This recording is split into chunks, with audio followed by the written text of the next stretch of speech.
এই কিশোরগঞ্জের মুসলমান আল্লাহ আকবার বলতে কি কোনো ভয় আছে? কোনো টেনশন আছে? এই বাংলাদেশে আল্লাহ আকবার বলতেও ভয় ছিল, নারাই তাকবীর আল্লাহ আকবার স্লোগান দিতেও ভয় ছিল, যতদিন পর্যন্ত স্বৈরাচার হাসিনা বাংলাদেশে ছিল।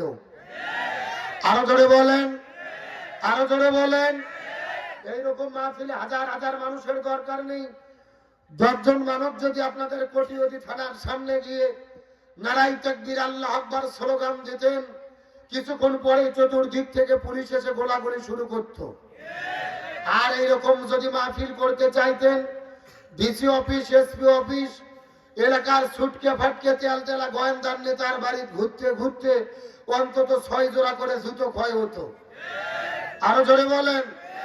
তারপরেও দেখা গেছে পোস্টারে এক নেতার নাম দিলে আর এক নেতার মন খারাপ, আর এক নেতার নাম দিলে আর এক নেতার মন খারাপ।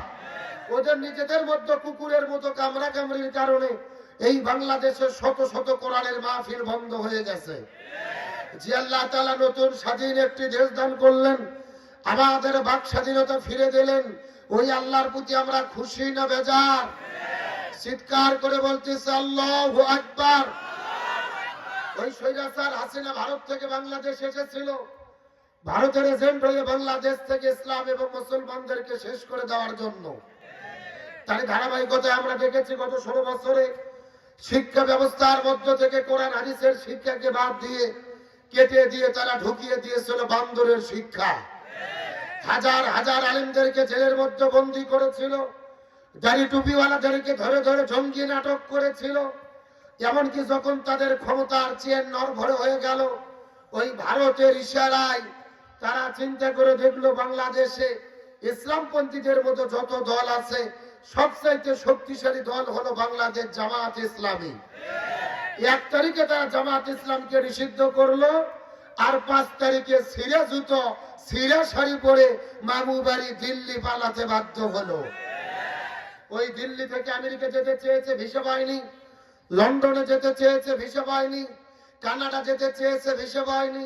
কোরআনের পাখি আল্লামা সাইদি বলেছিল, এমন একটা সময় আসবে এই স্বৈরাচাররা পালানোর জন্য ইঁদুরের গর্ত খুঁজে পাবে না।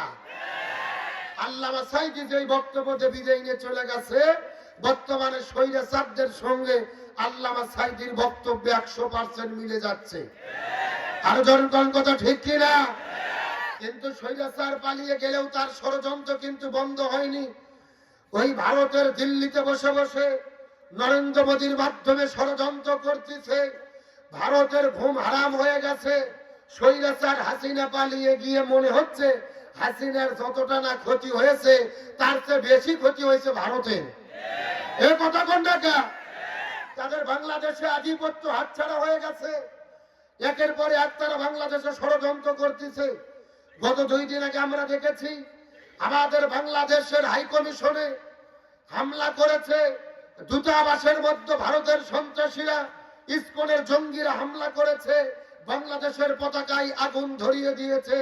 আমার দেশের অন্তর্বর্তীকালীন সরকার প্রধান ডক্টর মোহাম্মদ ইউনূসের ছবির মধ্যে আগুন ধরিয়ে দিয়েছে।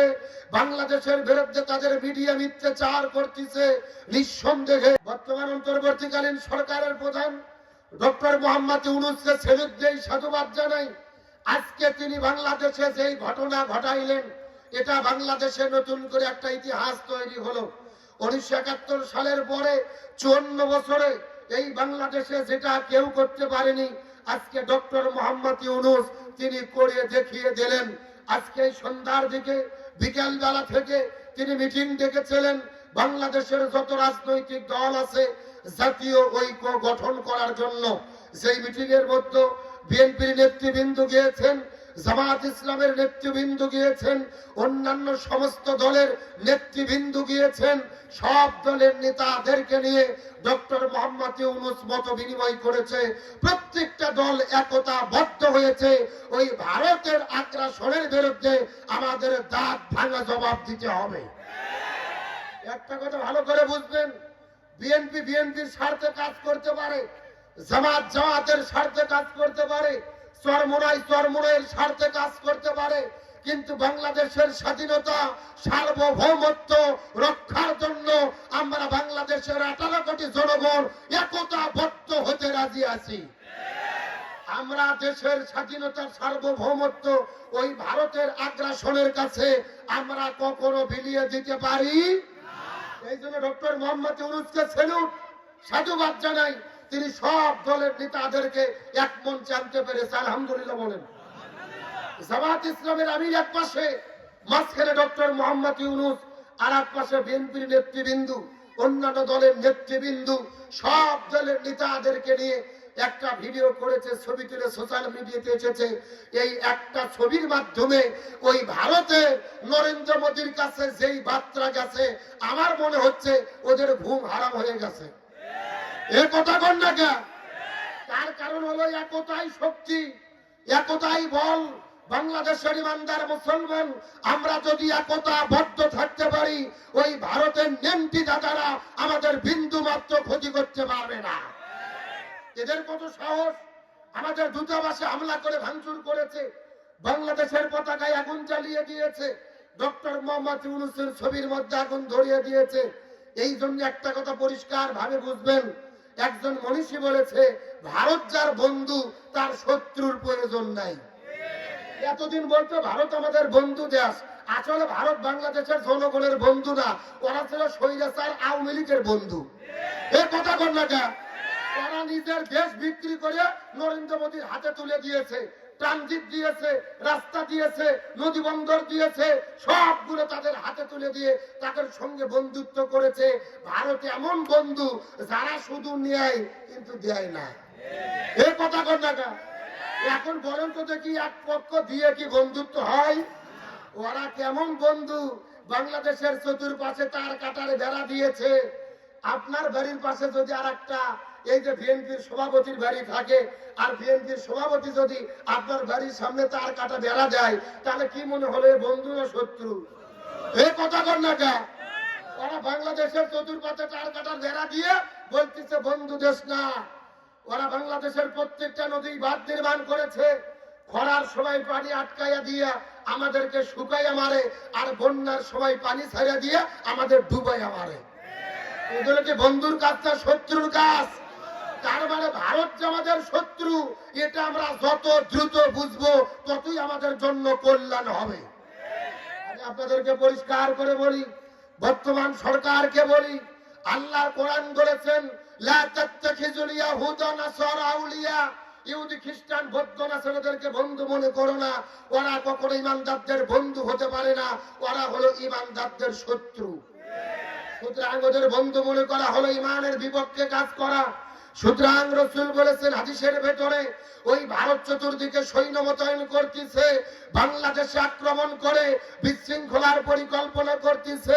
রাসূল হাদিসের মধ্যে বলেছেন, কিয়ামতের আগে এই পূর্ব দিকে হিন্দুস্তানে একটা যুদ্ধ হবে। এই যুদ্ধ হলো ইমানদারদের বিরুদ্ধে বেঈমানদের যুদ্ধ। রাসূল হাদিসের মধ্যে বলেছে, এই যুদ্ধে যারা অংশগ্রহণ করেছে তারা জান্নাতি। সুবহানাল্লাহ বলেন।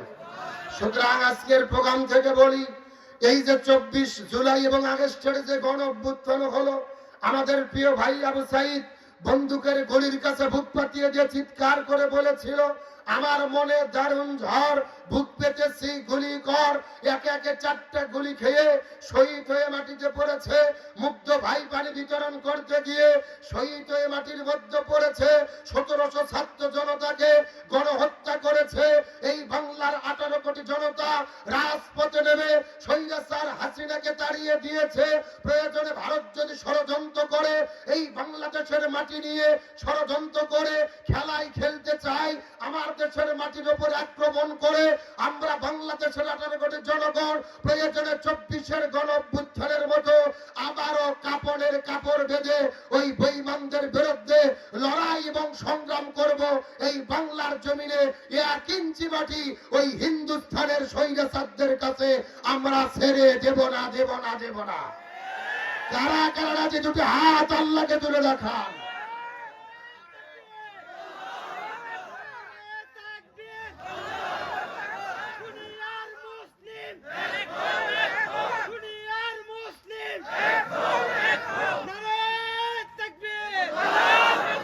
আপনারা কি মন খারাপ করলেন?